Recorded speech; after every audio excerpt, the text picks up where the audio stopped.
Hello, everyone. It's Maura. And Harp. And we're here with another Culips English podcast. Make sure you check out our website, culips.com. That's CULIPS.com, because there you can become a member. And when you're a member, you have access to the learning materials. And each learning material contains a complete transcript, detailed explanations, and even a quiz. That's right. So if you're not already a member, go check it out on our website. And if you're on Facebook, come on over and say hi to us on our Facebook page. Harp and I are online pretty often, so we can chat with you there. Also, if you have questions, leave a question on Facebook, and either Maura, myself, or our wonderful editor, Jessie, will answer your questions. Right. Jessie doesn't usually participate in our recordings, but she is a big part of Culips and does all of our editing. So she likes to answer questions on our Facebook page. Yes. All right, so today's episode is a Chatterbox episode, and that is where Harp and I get to chat about all kinds of different topics of interest. Yes, and today we're talking about adulthood. So we did an episode a month or so ago called Childhood, and now we're talking about as you grow up, you get older, and you start to become an adult. So today we're going to break down the episode. We're going to talk first about coming of age, becoming an adult. Right, when you're just growing up and becoming an adult, like you said. And then we're going to talk about some slang related to adults. Yes. And then we're going to talk about having kids when you're an adult. Right. So once you've grown up a bit, then you have kids, and we'll talk about some terms and expressions related to that. Okay, so let's get started. First, as we said, we're going to talk about coming of age. And this is really an expression in itself. To come of age means that you've grown up, you're older, and that you are taking the steps to become an adult. Yeah, and the interesting thing in North America is that in Canada, we consider someone an adult at 18. They're able to vote, they've been driving for a couple of years, they can drink alcohol. In some provinces. Yes, 18 or 19. It depends on the province. But in the US, it's 21. Yeah, so between Canada and the US, we have different standards for when someone legally becomes an adult. But when someone actually becomes an adult, like they're mature enough, that is different from person to person. But it does happen between the ages of 18 to 21, usually. Usually. Right. Some people, in their late 20s and they barely seem like adults. Yeah. Some people are older and act like kids still. Today, the generation that is coming of age and becoming adults is Generation Y. Now, people part of Generation Y are born in the 1980s and the 1990s. There are different ideas of when exactly Generation Y is. So some people say that Generation Y includes people born in the late 1970s and the 2000s as well. But Generation Y is the people born around the 1980s and 1990s. Yeah, and it seems we do that here in North America. We bunch generations into periods of about 20 years. So there were the baby boomers back in the 40s and 50s. There was Generation X for the 60s and 70s. And then after Generation X, we have Generation Y. And the generation to follow is likely going to be called Generation Z or Generation Z. I wonder what they'll do after that. Maybe Generation A? We start at the beginning of the alphabet? I hope they come up with something more creative. But this generation that is adults right now is Generation Y. And every generation has qualities or characteristics that define it. And in this case, Generation Y is known as a generation where the people born at that time are tech savvy, so they know how to use the internet and other technology. They also grew up with TV and a lot of media, so that's something that also defines them. Yeah, and oftentimes in Gen Y, they grew up with dual income parents, so both parents working outside of the home or with a single parent. Right, and that's new because in generations before, often there were a mom and a dad because divorce was less common, and the mother might stay home. Yes, so it's different with Gen Y. Another thing that's interesting about this generation, another new term that's evolved is boomerang kids or the boomerang generation. Yeah, the boomerang kids. And basically, a boomerang kid is when someone becomes an adult anywhere between 18 and 21 and leaves their parents' home and goes maybe to college or to rent an apartment on their own and get a job. And then, for whatever reason, they go back to living with their parents. Right. So a boomerang is something that you throw and it has a certain shape so that when you throw it, if you throw it properly, it comes back to you. And so that's the same idea with boomerang kids. They leave their parents' home, like when you throw it, but they turn around and they come back. So they leave their parents' home and then they come back to stay with them for a whole bunch of different reasons. In my case, I guess I was a boomerang kid because after I went to university, I did come back and live with my parents for a little bit. And then I left and I was traveling and moving around. So I wasn't really stable. And when I was done traveling, I came back and lived with my parents again before I finally moved out and got my apartment and didn't go back. Yeah, I have pretty much the exact same story. I lived with my parents when I went to university, but then I moved out and moved away and traveled, and then I eventually went home for a little bit, and then I moved to Montreal, and I haven't moved back in with my parents since then. So I think that's why some kids are boomerang kids, but others might be because they can't find a job or they're not very good with their money. And so they don't save and spend it properly. And so then they're forced to move back in with their parents. Okay, so let's move on to the next topic about some common slang for adults. Different slang for adults. So here's a term that's been around for a while, and that is yuppies. Yuppie. It's such a funny word to say because it sounds like puppies, but it's not related at all. Yuppies. Yeah, and a yuppie is a young urban professional. That's what it stands for. Right. So the YUP at the beginning of yuppies stands for young urban professional. This means that the people who are yuppies are young, they're urban, which means they live in a big city. And they're professional. They have some sort of professional career. They're white collar. They usually work in an office. They have some sort of professional job. Right. And this also implies that they're probably making pretty good money. Yes. Now, in terms of young, yuppie could be anyone who's 21 who has a professional job, up to 40. There's no real set age to be a yuppie. Yeah, it just means that you have a young energy or spirit. You like to go out, you like to meet your friends for drinks, and you have money that you like to spend on maybe different cultural events in the city, like concerts, or you like to go to art galleries. Yeah, and in terms of urban, yuppies usually live in the city or very, very close. They don't live out in the country. I remember when I lived in Ottawa, there was a particular area that was known for yuppies.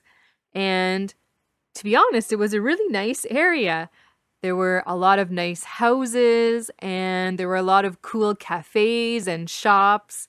And I always think of the people that lived there as very well dressed and clean cut, and they really did look young and professional. Interesting, because I find your neighborhood in Montreal is kind of a yuppie area. Do you? Yep, Maura lives in the plateau of Montreal, and I think it's a yuppie neighborhood. So, Harp, do you think I'm a yuppie? I actually do. You're young, you're urban, and you're a professional. That's funny to me. I have a certain idea in my head of what yuppies look like, and I'm not part of that. Yes, I know what you mean, but technically you're a yuppie. I guess technically I am. Okay, let's look at another kind of adult, or I guess I should say kinds of adults because it's a couple. Yes, dinks. This is such a funny little word. And if you want to know why it's funny, become a member and we'll explain why this word is so funny. But I'll say it again for you. Dink. Yes, a dink. And again, this is an acronym.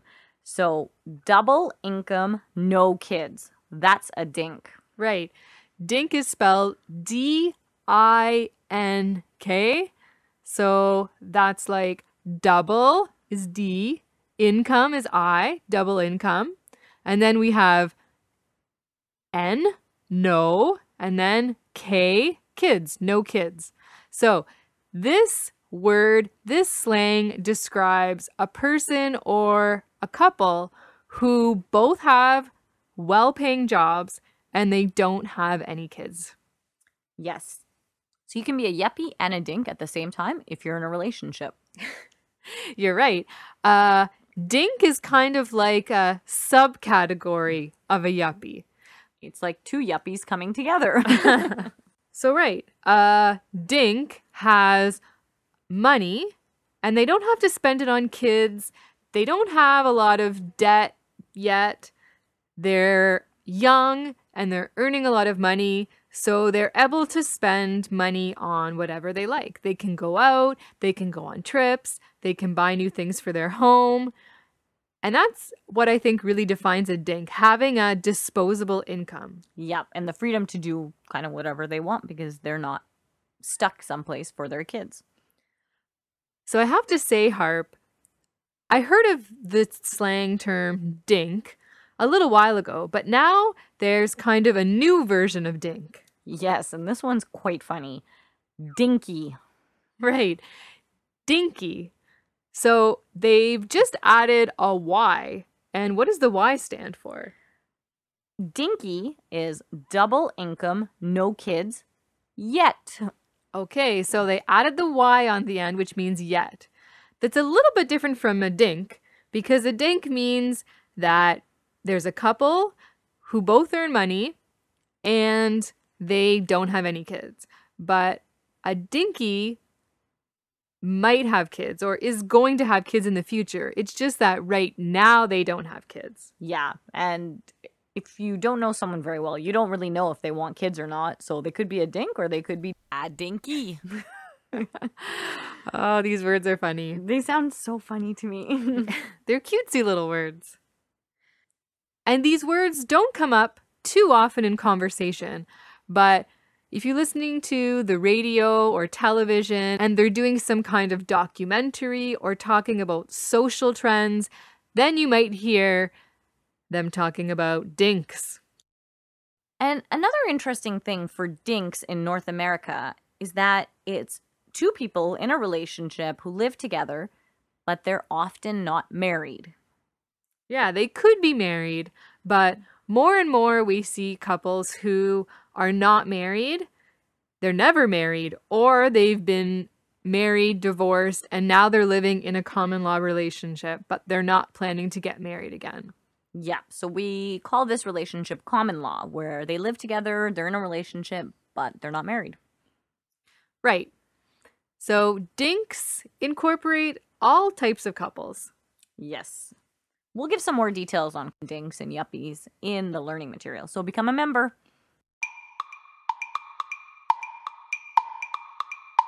Now let's talk about the last part of this episode, which is Once you become an adult and grown up, some people, a lot of people, decide to have kids. Yeah, when they decide to have kids, oftentimes they move outside of the urban area into the suburbs.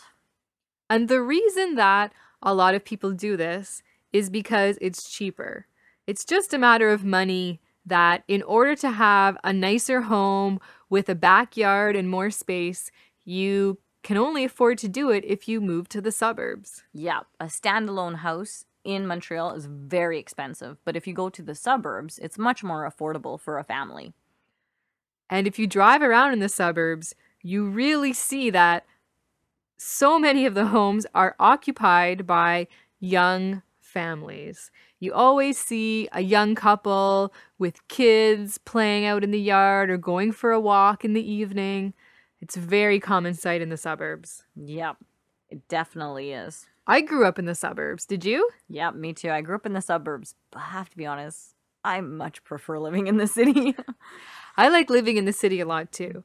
But growing up in the suburbs wasn't so bad because I knew I could go out on the street and play with my friends, and it feels relatively safe. Yeah, I definitely understand why couples move to the suburbs when they have kids. It's safer usually, and the streets are quieter, so less traffic, and usually you have a backyard for the kids to play in. Yep, all of that sounds pretty good. Maybe you're convincing me to move to the suburbs. I don't think so. So when people have a baby in Canada, you get time off that's paid for by the government. You can take up to a year. There's a different percentage, but you get paid time off to raise your kid for the first year. Yeah, in most cases, it's the woman who takes time off to take care of the baby. And so it's called maternity leave, or for short, mat leave. And like I said, it's the woman who stays home and the man goes to work and works as normal in the baby's first year. Yeah, but men can also take the time off. Yeah, it's nice that in Canada you have that option. So if for whatever reason it's better for the father to stay home with the baby, he can. Yeah, and it's a really nice thing for parents because they get paid for the year off to raise their kid in the first year. It's really good, I think. It is really nice. In other countries, the leave that parents get is much shorter. Yeah, it's definitely encouraging young people in Canada to have kids. Right. And it is less popular now, but some women do plan to be stay-at-home moms. Yeah, they stay at home after they have a baby. They don't go back to work. Their job is raising the kids. Yeah, it's definitely less common, but you still can see it. And some couples do choose for the woman to stay home. Yeah, it's definitely less common because it seems like it's more expensive to raise kids now than it was back in the 50s and 60s. And also, it's harder to live on only one income. Yeah, and it's also becoming more and more common that it's a stay-at-home dad. Yeah, that's true. It is more rare than a stay-at-home mom, but sometimes, depending on the family situation, it might make more sense for the father to stay home and raise the kids. And so that's what some families do. Okay, let's do a quick recap of what we talked about today. So first we talked about coming of age when you become an adult, and we talked about Generation Y, which is the generation that's becoming an adult today. And we also talked about boomerang kids. Then we talked about some slang for adults, and we talked about yuppies and dinks and dinkies. And then we just talked about when couples decide to have kids and the terms that go with that. But you know what, Harp? What? More and more couples are choosing to not have kids. That's also a trend. Very much so. It's becoming more and more common that couples don't have kids. And they wait until much later to have kids if they do decide. Yep, that is definitely true. People are waiting much longer to have kids. Yep, things are always changing. That's true. But one thing that doesn't change is that if you go to our website, culips.com, that's CULIPS, you'll find lots of amazing things and you should become a member. You definitely should. And remember, when you become a member, you not only get access to all the extra learning materials, but you also help support us here and help us keep making these episodes for you. Yes, so go to the website, become a member, and also come on over to Facebook and say hi and leave us a question if you have one. All right, we'll talk to you soon. Bye, everyone.